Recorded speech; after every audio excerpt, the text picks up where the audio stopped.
लालची भाई और पत्थरों के ट्रक गांव के पंचों के सामने नहीं बल्कि घर के बरामदे में ही भाई भाई का हिसाब हो रहा था। पिताजी के गुजरने के बाद रमेश ने अपना असली रंग दिखा दिया। छोटे सुरेश, पिताजी के जाने के बाद घर की जिम्मेदारी मेरी है। देख, ये पक्का मकान, उपजाऊ खेत और ट्रैक्टर मेरे पास ही रहने दे, क्योंकि मेरा खर्चा ज्यादा है। तू अभी छोटा है, तुझे मैं वो गांव के किनारे वाली पथरीली पहाड़ी दे देता हूँ। वहाँ हवा बहुत अच्छी आती है, आराम से रहना। हाँ सुरेश, वो पहाड़ी कितनी ऊंची है पता है? वहाँ से तो पूरा गांव दिखाई देता है। इससे ज्यादा और क्या चाहिए? मतलब सोना उगलने वाले खेत आपके और सांप बिच्छू वाली पथरीली जमीन हमारी। ये कैसा न्याय है जेठ जी?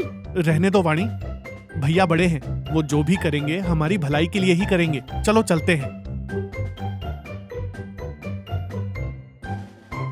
रमेश और सरला मन ही मन हंसे। चलो बला टली, उस बंजर पहाड़ी पर तो घास भी नहीं उगती, अब ये भीख ही मांगेगा, उन्होंने सोचा।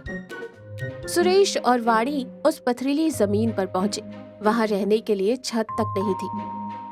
वाणी, उदास मत हो, हम यहीं एक छोटी सी झोपड़ी बनाएंगे। पहले इन पत्थरों को हटाना होगा। सुरेश से वो भारी पत्थर हिल ही नहीं रहे थे, इसलिए उसने किराए पर एक जेसीबी बुलवाई। जेसीबी वाले ने काम शुरू कर दिया। धड़ धड़ की आवाज के साथ पत्थर लुढ़कने लगे। अचानक जेसीबी का पंजा एक विशाल चट्टान से टकराया और उसे उखाड़ फेंका। उसके नीचे एक पुराना तहखाना जैसा रास्ता दिखा, जहां एक पुराना संदूक रखा था। सुरेश दौड़कर वहां गया। संदूक खोला तो आंखें फटी की फटी रह गई। उसमें राजा महाराजाओं के जमाने के सोने के गहने और हीरे भरे थे। वाणी, वाणी, इधर देख, हम करोड़पति हो गए। धीरे बोलिए, जेसीबी वाले ने शोर में सुना नहीं होगा, लेकिन हमें सावधान रहना होगा। अगर आपके भैया रमेश को भनक भी लग गई तो वो गिद्ध की तरह झपट पड़ेंगे। तो अब क्या करें? इतने सोने को कैसे ले जाएं? वाणी ने एक तरकीब सोची। हम रमेश भैया के लालच को ही अपना हथियार बनाएंगे। उसी शाम रमेश को गांव में खबर मिली। लोग बातें कर रहे थे कि सुरेश उस पथरीली पहाड़ी पर जेसीबी से खुदाई करवा रहा है। वहाँ कुछ मिला है और उसे ले जाने के लिए 10 ट्रक्स आए हैं। क्या 10 ट्रक? मतलब इतना सोना मिला? सरला, हम लुट गए। उस पहाड़ी के नीचे तो खजाना था। तो अब मुंह क्या देख रहे हो? दौड़ो, उन ट्रकों को गांव से बाहर जाने से पहले रोकना होगा। सरला और रमेश बदहवास होकर मेन रोड की तरफ भागे। वहाँ सचमुच एक जेसीबी आगे चल रही थी और उसके पीछे लाइन से 5 बड़े ट्रक, जिन्हें त्रिपाल से ढका हुआ था, भारी भरकम अंदाज में चल रहे थे। रमेश ने आओ देखा न ताओ सड़क के बीचों बीच लेटकर ट्रकों के काफिले को रोक दिया। रुको, रुको, ये ट्रक कहीं नहीं जाएंगे। सुरेश ट्रक से नीचे उतरा। भैया, क्या हुआ? हम तो बस घर बनाने के लिए इन पत्थरों को फेंकने जा रहे हैं। पत्थर? झूठ मत बोल, पत्थरों के लिए कोई इतनी सुरक्षा और तिरपाल नहीं लगाता। इसमें सोना है ना? सच बोल। जेठ जी, इसमें सच में उस पहाड़ी से निकला हुआ माल ही है, लेकिन ये हमारा है। आपने ही तो वो पहाड़ी हमें लेकर कर दी थी। मैं नहीं मानता, वो पिताजी की जायदाद है। वो पहाड़ी मुझे चाहिए और ये ट्रक भी मुझे चाहिए।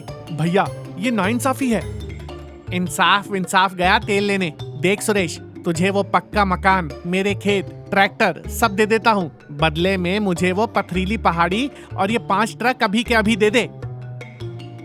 सुरेश ने वाणी की तरफ देखा। वाणी ने माथे पर शिकन लाते हुए नाखुश होने का नाटक किया। नहीं जेठ जी, हमें जायदाद नहीं चाहिए, ये ट्रक ही प्यारे हैं। इससे रमेश का शक तो यकीन में ही बदल गया कि इसमें पक्का सोना ही होगा। मैं कुछ नहीं सुनूंगा, अभी कागज तैयार करता हूँ। अंगूठा लगा। रमेश ने जबरदस्ती जायदाद के कागजात पर साइन किया। घर की चाबियां सुरेश के हाथों में ठूस दी और ट्रकों की चाबियां छीन ली। जाओ, अब ये सोना अब मेरा है। सुरेश और वाणी घर की चाबियां लेकर मुस्कुराते हुए पुराने पक्के घर की तरफ चले गए। रमेश बड़े अरमानों के साथ ट्रकों को अपने गोदाम में ले गया। अरे जल्दी खोलिए, मेरी आंखें तरस गई हैं वो सोना देखने के लिए। रमेश ने पहले ट्रक का तिरपाल हटाया। अंदर क्या था? बड़े बड़े पत्थर। रमेश हक्का बक्का रह गया। ये क्या? शायद दूसरे ट्रक में हो। दूसरा ट्रक, फिर वही पत्थर। तीसरा ट्रक, सिर्फ मलबे और पत्थर।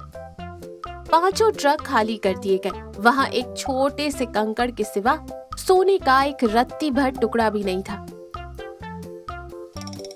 धोखा, छल, उसने मुझे बर्बाद कर दिया। रमेश गुस्से में आग बबूला होकर सुरेश के पास गया। सुरेश मजे से सोफे पर बैठकर चाय पी रहा था। वाणी पास बैठी मुस्कुरा रही थी।